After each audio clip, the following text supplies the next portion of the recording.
तर पोलिसांच्या दाव्यानुसार घटना कशी घडली आपण पाहतोय। संध्याकाळी 5:30च्या सुमारास आरोपी अक्षय शिंदेला पोलीस पथकाने तळोजा मध्यवर्ती कारागृहातून ताब्यात घेतलं। ठाण्याला येत असताना 6 ते 6:15 दरम्यान वाहन मुंब्रा बायपास या ठिकाणी पोहोचलं। मुंब्रा बायपासला आले असताना आरोपी अक्षय शिंदेने पथकातील सपोनी अर्थातच सहपोलीस निरीक्षक निलेश मोरे यांच्या कमरेचं रिव्हॉल्व्हर हे खेचलं। पोलीस पथकाच्या दिशेने आरोपी अक्षय शिंदेने 3 राऊंडही फायर केले।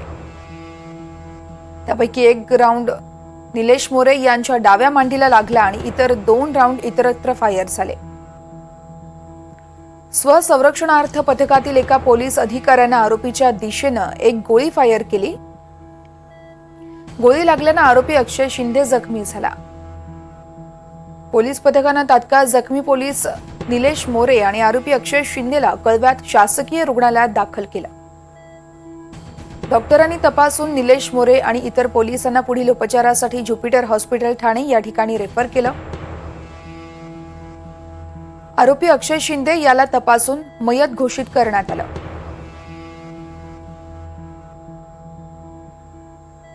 आणि या